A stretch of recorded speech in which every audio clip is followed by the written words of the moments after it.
Hi guys, welcome back. Bit of a strange fix today. Something I've been meaning to do for an awfully long time. I've had these things sitting in the cupboard for, I'm talking multiple years. Very top of the cupboard, tucked away. They belonged to my grandfather. When he passed, I got them, but they had some issues, and I always thought, I'll get them repaired. And the manufacturer did say that at the time they had a repair service. However, because of the age of them now, they don't hold the spares anymore, so they can't repair them. So I've had to revert to searching the internet for the replacement parts, so that I can do it myself. I don't know whether you can see what that is. What does it look like on camera? Is it all just shiny? Yeah. Does anybody know?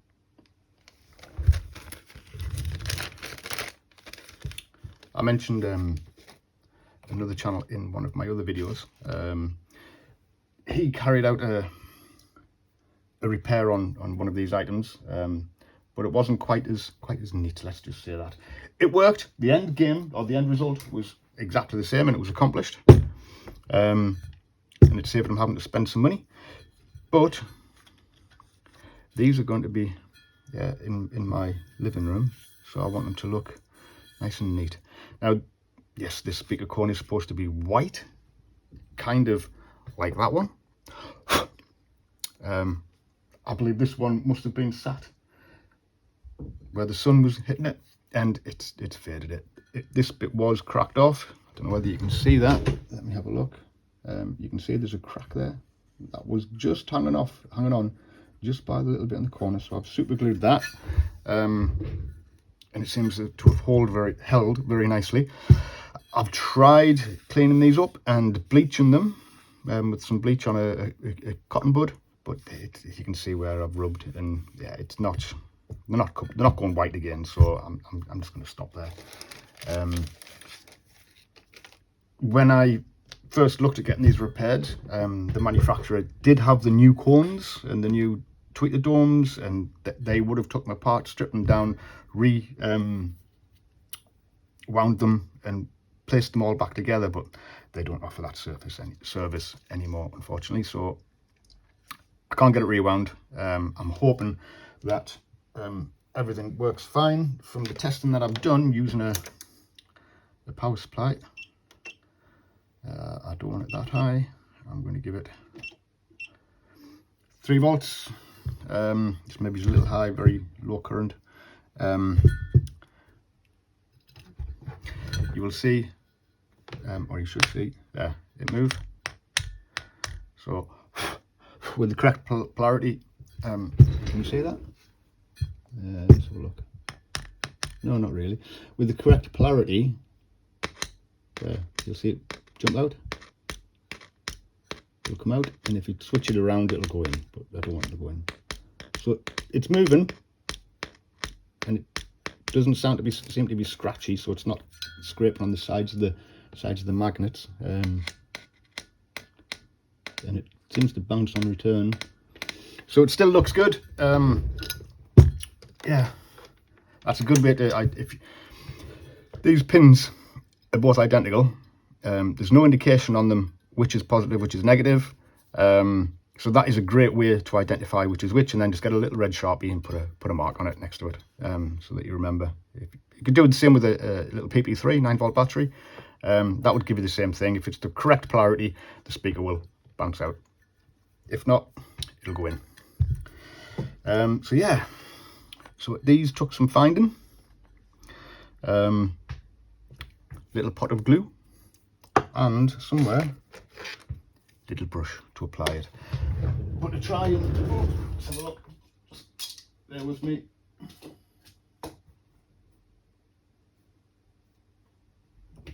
I've got to hold this surround. It sticks to the base of the cone, so I've got to kind of tuck this under there all the way around. Now the other speaker that I showed you, that one, I haven't glued this in yet. I've just positioned it.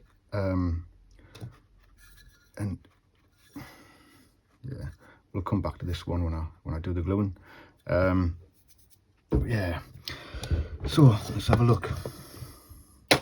Those clamps do serve a purpose, or they will. I'm going to try and get this as central as possible, and that's where that came in handy again, because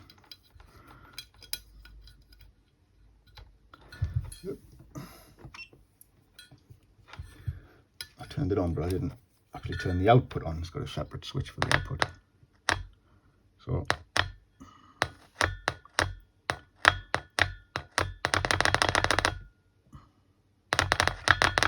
I'm going to say that maybe not.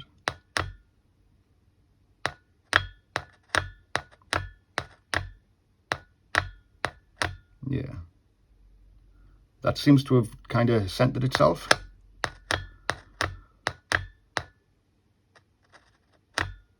So I'm going to say that is central, because obviously if I glue it in and it's not quite straight, there's a chance that it could cause the cone to move sideways when it shouldn't. So yeah, so these clamps, because this edge is in a recess, I need to hold it in place. So I've got a little bit of wood. Don't want to get it on the raised bit of the foam, but if it goes any further back it won't go into the recess. So there's that one held. Little piece of wood on that side, just clamping it down onto the foam. There you go. You can tell I've been practicing this.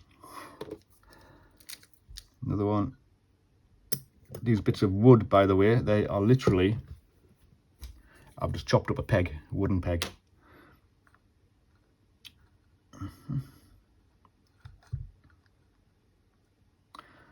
So now,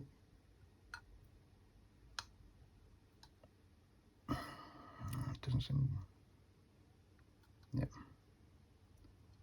that's fine. So now I've got to try and go around and kind of pull that out and put glue on, let it go back, and then yeah, just work around and hope that, let's see if that still looks central.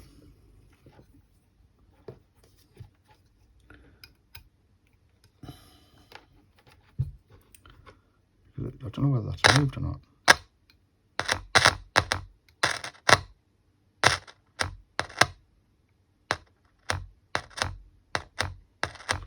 That doesn't look central to me. I don't know whether you can see. Let me have a look. Give me something to point with. Screwdriver. There seems to be a bit of a gap between the raised bit and the cone, whereas on this side there isn't. So I'm going to adjust it just slightly.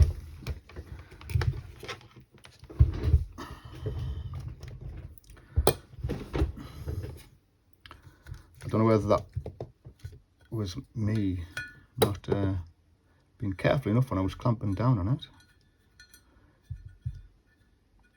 Quite possibly. It's shifted slightly and I didn't notice, maybe. Let me just see that.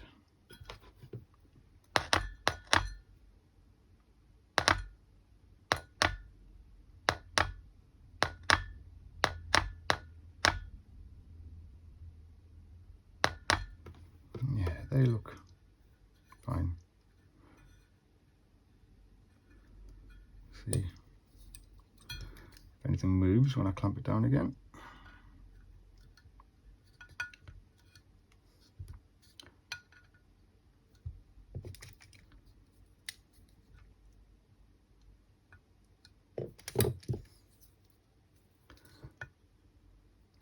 Or could it have moved when I started pulling on it to show you how it was going to be glued?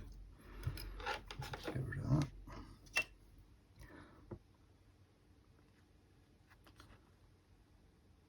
bigger the speaker, the easier these, the more room you've got basically to pull these out and paint the glue on.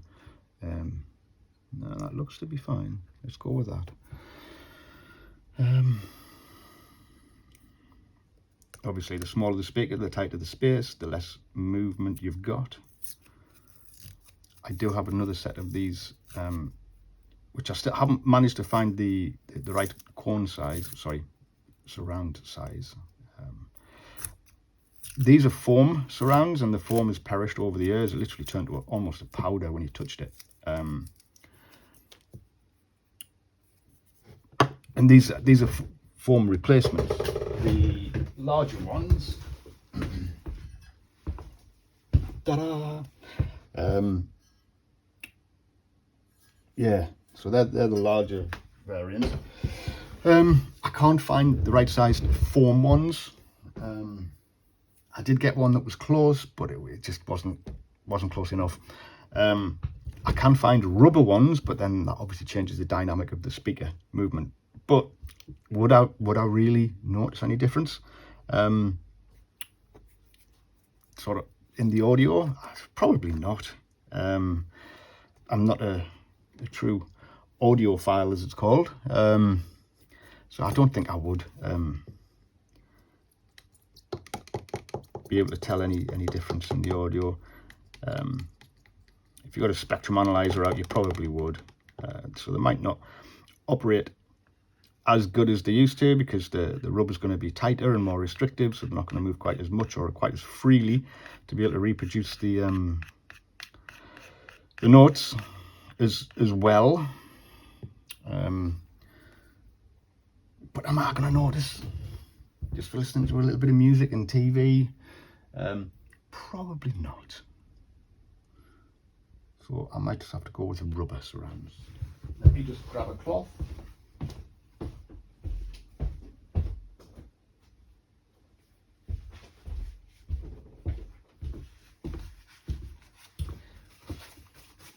Now these surrounds, the glue,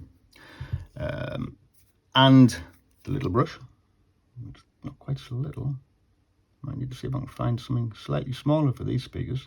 They'd probably be all right, or this would probably be all right for the larger speaker. But yeah, all came from a website called Audio Friends. I believe they are in France. I might be wrong.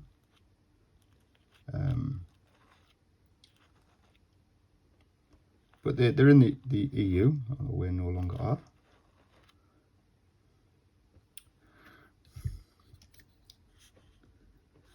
Yeah. Oops. So I'm sure it's France. Let's have a quick look. Did it say where it's come from? Netherlands. Ah, the Netherlands. Audiofriends.com. They sell all different. They sell all different sizes, so you can order by size, or if you have a particular manufacturer, they do provide direct replacements for particular common speakers from well-known manufacturers. Not a sponsored video. I wish. So yeah, check them out if you need to do a similar kind of job. As I say, they do, if you know the size of the speakers, they'll show you how to measure them from cone tip to cone tip, and then you've got the surround size, and then yeah, they've got a diagram that you can download, print out, and you can measure your speaker, and then you know whether you're getting the right sized surround. So by all means, give them a whoops, I've done it again. Look them up. Very quick delivery. I think I only waited 4 or 5 days, and I'm not in a hurry for them. As I say, they've been in the cupboard for multiple years, so another few days wasn't going to hurt. I just thought, yeah, I really need to get around to actually doing it. Not only that, I've got my amplifier to repair. There is a part 1 video which was recorded probably 18 months ago now, which I need to film the second part, and then I can test the speakers. So maybe this will give us a little bit of incentive to finish the amplifier off.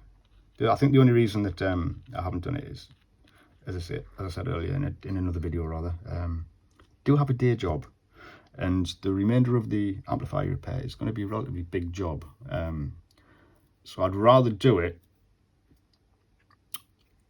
I'm going to have to do it over a couple of days, but I don't want to have to do it over a week. So I'd rather know I've got a couple of days where I've got a good 4 or 5 hours each day to do it. I mean, the video's not going to be that long, but once it's edited down, but you know,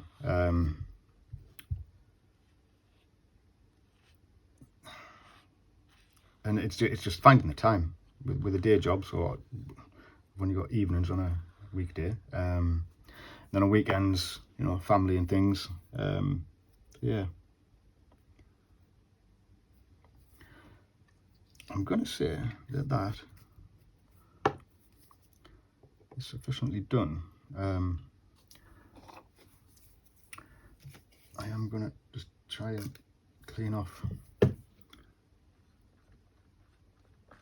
some of the old glue, or the glue that is overspilled. It's wiping off quite easily.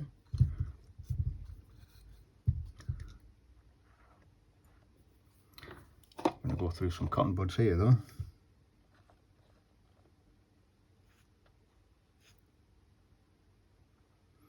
The Audio Friends website also has videos on how to do this kind of thing. If you'd rather watch someone who's a bit more familiar with doing it.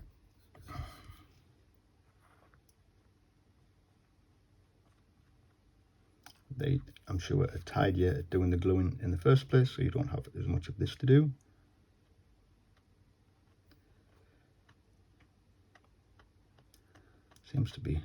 Glue seems to be going off already.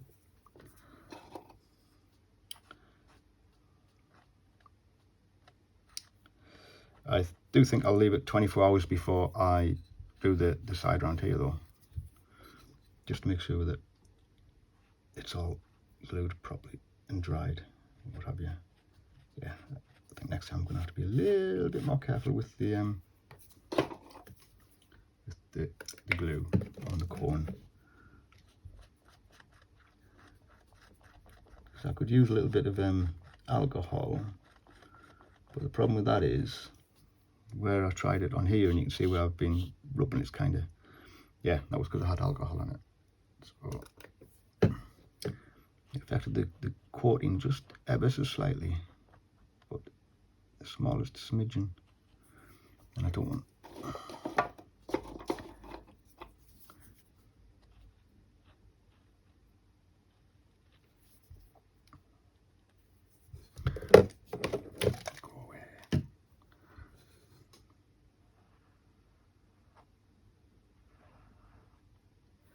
I get the impression that this glue is going to be flexible to a certain extent anyway.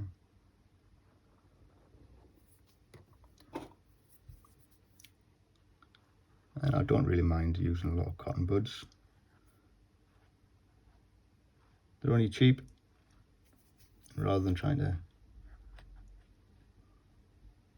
yeah.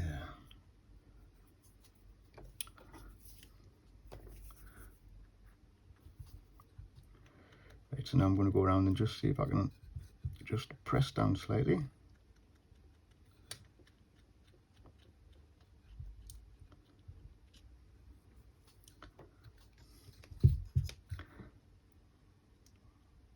Just to make sure it's stuck properly before it goes off anymore.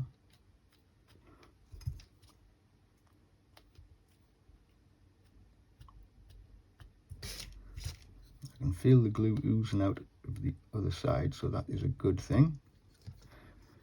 I'm saying oozing, only a very, very small amount.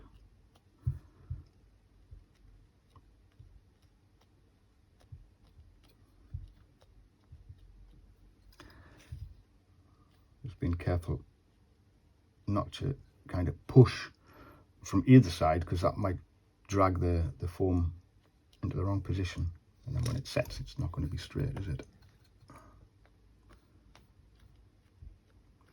So that's pressed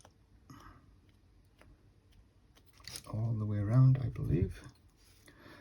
A little bit there maybe.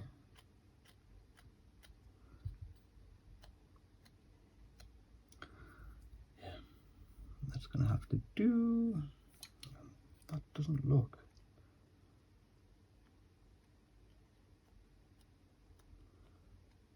quite as glued as everywhere else. I don't know why. See if I can get.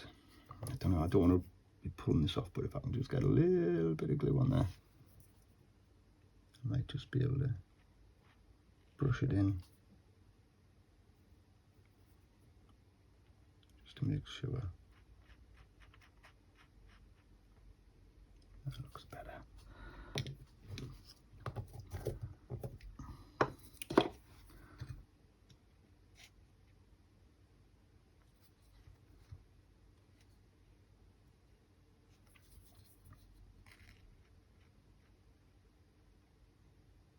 I even thought about maybe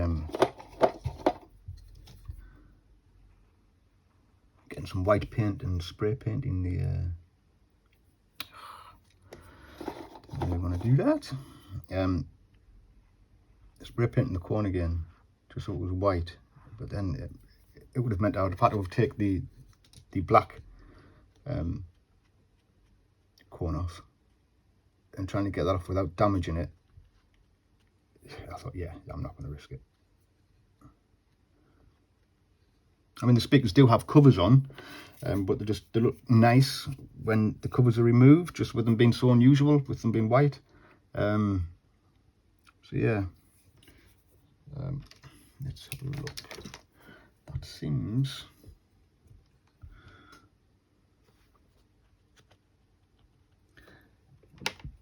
Do I dare stick some voltage through it so that I can see how much it moves, or do you think that's going to make it move too much and it's going to come apart?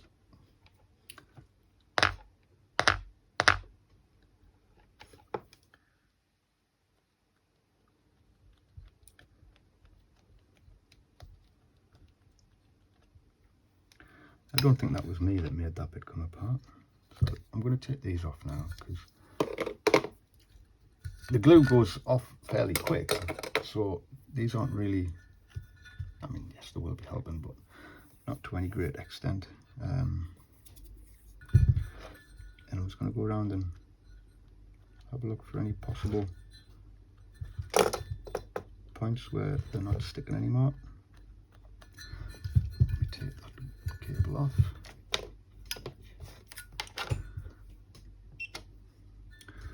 They all look, I see no gap in the glue.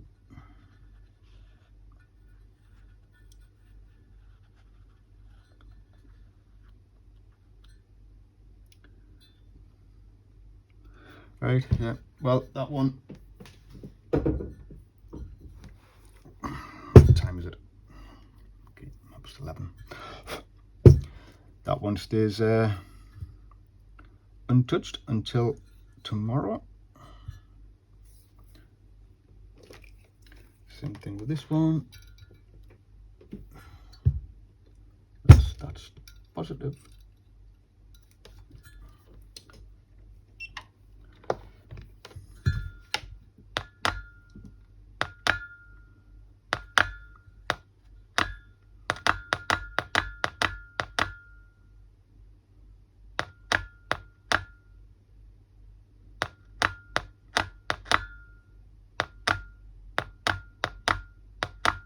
Yep.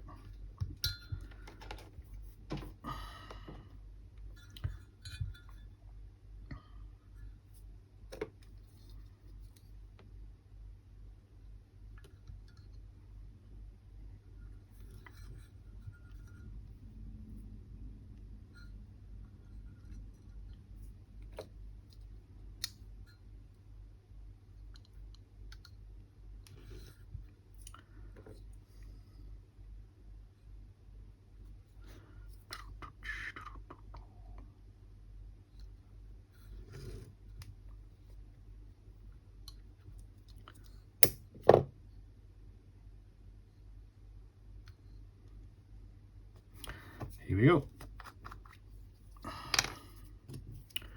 Try not to knock my glue over this time, although it's thick enough that it doesn't just pour out, which is a good thing.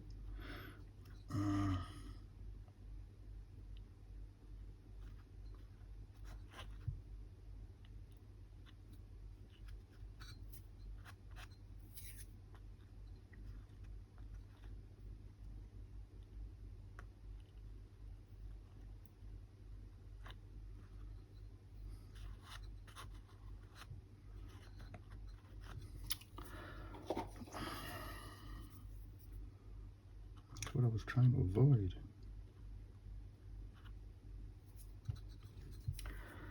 Well, let's just do as well as we can.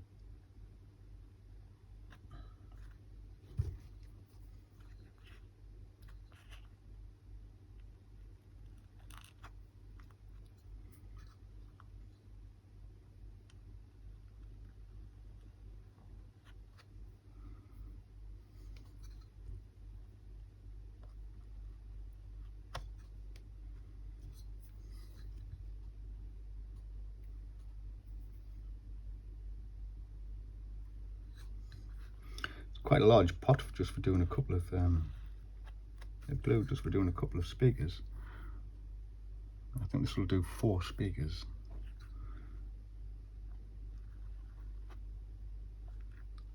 Can't quite remember how much it said when I ordered it. I think it was 4 because I've got 4 to do, so that's probably why I bought that. I don't think they do any smaller quantities anyway, to be fair. I think any larger, then it's not going to last, as in shelf life. So it's probably about right.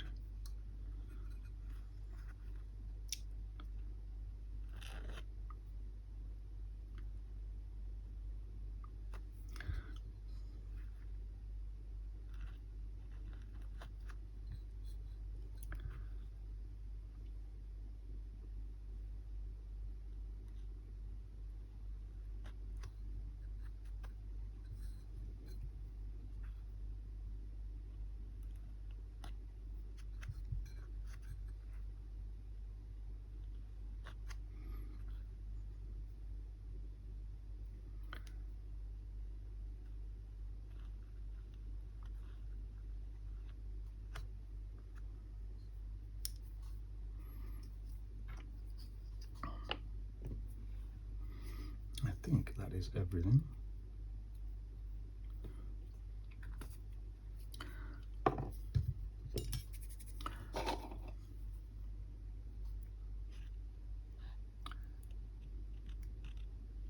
Less mess this time round. See, practice makes perfect.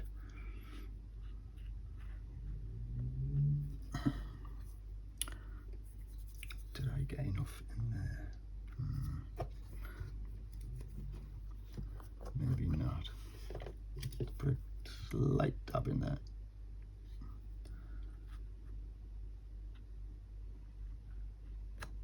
That's a bit better.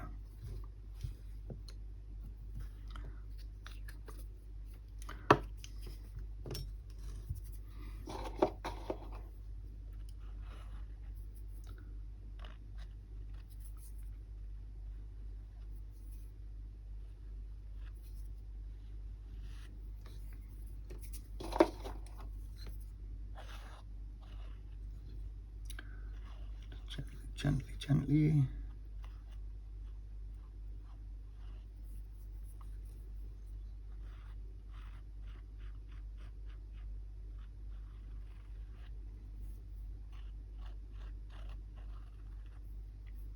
Okay, now go around and just press.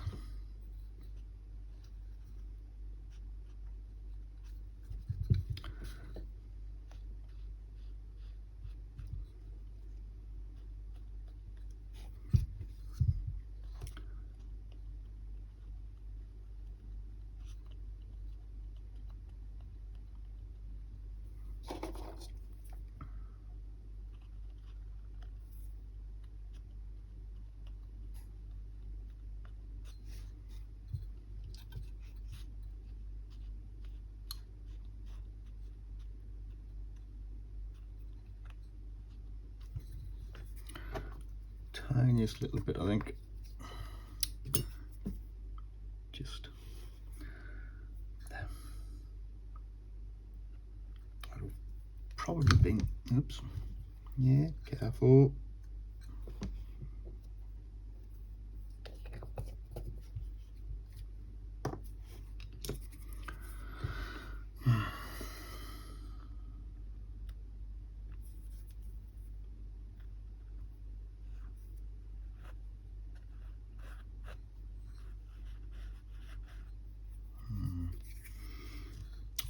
Maybe he's been a little bit overzealous on that, but it's done now. As I say, these are probably not going to be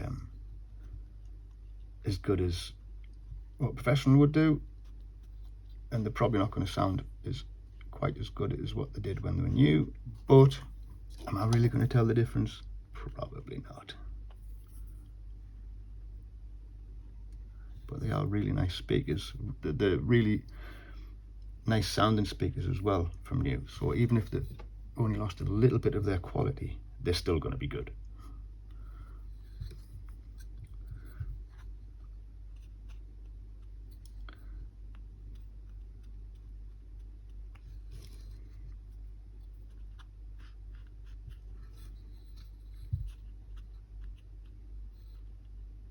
Still far superior than a cheap set that you might be able to buy nowadays, or even a half decent set, and maybe, I don't know, they are really good speakers. Originally made by Leek, who were then bought out, I believe, by Wharfdale. But Leek used to make some really nice hi-fi gear.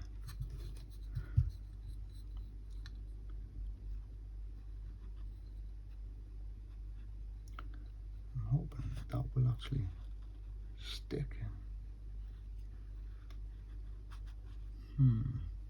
Well, done what I can. If it doesn't work, I'll buy some more surrounds and try again. Yeah. A piece of wood in there. Got all the bits of wood ready for doing the larger speakers.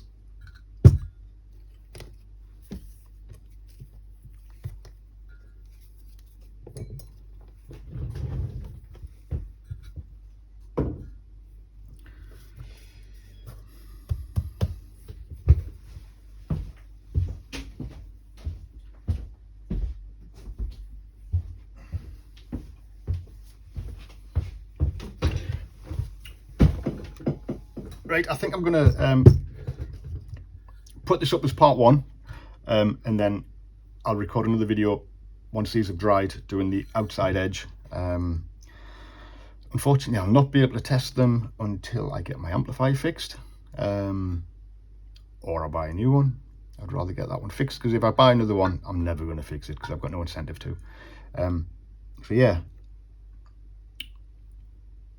I'll record another video when I'm doing the outside edge, and then I'll get on with fixing the amp, and then we can do an audio test on them. Might see if I should have really tried before I put the foam on, just polishing them up a little bit, because these look a little bit oxidized. It's just an alloy. But yeah, it is what it is. Right. So at this stage, I'm not going to say it's a positive fix, but we're getting there, put it that way. Look out for part two. I'll get that up there as quick as I can, and I hope you enjoyed that, and see you again soon. Bye.